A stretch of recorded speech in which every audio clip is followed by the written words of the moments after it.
Imagine you're standing in a huge, quiet field in Illinois. All around you, these gentle green hills rise up from the flat landscape. But here's the thing, they aren't hills. They're the last remnants of a city, a bustling metropolis that was alive and kicking 1,000 years ago, and then just vanished. So completely, in fact, that its true story was almost erased from time itself. What you're looking at here is Monks Mound. It's the biggest prehistoric earthwork in all of the Americas. And back in its day, this was the heart of a city that was bigger than London at the time, a place of incredible power that thrived long before Columbus even set sail. And now it just leaves us with way more questions than answers. At its absolute peak, we think around 15,000 people called this place home. I mean, just think about that. This wasn't some sleepy little settlement. This was a massive cosmopolitan hub for trade, religion, and culture that pulled people in from all across the continent. Today, all we see is the ghost of that city. But 1,000 years ago, this was the reality. And this wasn't some random collection of huts. Oh no. This was a planned city, laid out with an absolutely breathtaking level of intention, right in the heart of North America. So that's the big question, right? Who were these people? Who could build something like this? And why did we get their stories so wrong for so long? To find the answers, we kind of have to become detectives, looking for the clues they left behind. Clues hidden in the very ground they shaped and in the stars they watched so carefully. And our first huge clue, well, it isn't a piece of pottery or an arrowhead. It's a massive observatory built entirely out of wood. And it tells us they had this incredibly sophisticated knowledge of astronomy.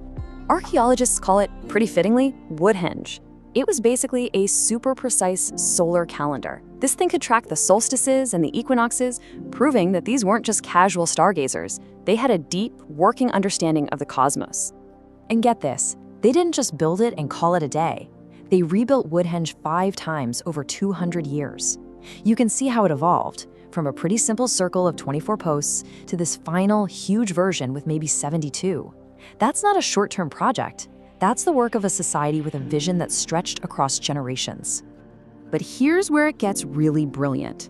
The entire city was laid out as part of this cosmic map. If you were standing in the very center of Woodhenge on the morning of the equinox, you would see the sunrise directly over the peak of Monks Mound. I mean, can you imagine? That was powerful stuff. Political and religious theater connecting their rulers directly to the heavens. So right away, any old simplistic ideas about these people just go right out the window. But as amazing as Woodhenge is, the most revolutionary discovery, the one that forced everyone to completely rewrite the history books, came from a single, pretty unassuming mound just south of the main plaza. For 50 years, pretty much everything we thought we knew about Cahokian society was based on what we found in one incredible tomb, known as Mound 72.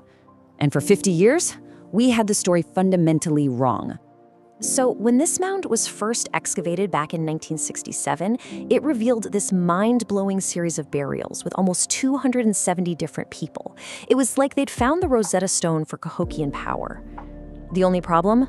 For half a century, we were reading the map completely upside down.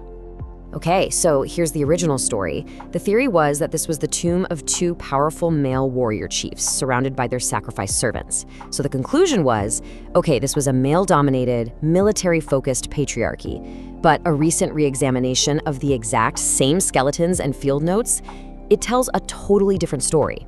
This quote from archaeologist Thomas Emerson just nails it. The new evidence shows that the key burial wasn't about male warriors. It was about high-status men and women, a nobility where power was shared and relationships were absolutely fundamental to the structure of their society. And the reanalysis didn't stop there. They actually doubled the number of bodies found in that main beaded burial. The first count was 6. The new count is 12. That points to a far more complex ritual and social arrangement than anybody had ever imagined. This is what you call a butterfly effect in archaeology. The simple act of rereading one tomb, of looking at old evidence with fresh eyes, completely flipped our understanding of North America's first great city. It showed us a society built not just on warfare, but on kinship, nobility, and the combined power of men and women. And yet, just as we're starting to really understand how complex this society was, we slam right into the biggest mystery of all. Where'd they all go? After centuries of growth and power, Cahokia was just abandoned. And what's so strange is its memory was so completely wiped clean that it doesn't even show up in the oral traditions of later Native American groups from the area.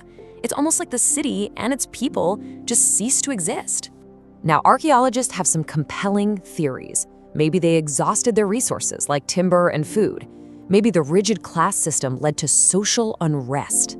Or maybe it was climate change, droughts or floods. But there's no smoking gun. There's no sign of a huge war or a devastating plague. It really truly seems like the people just walked away. Maybe the collapse of this highly organized society was so traumatic, so profound, that the memory of the city itself became a kind of taboo, a story that was too painful to tell, until eventually it wasn't told at all.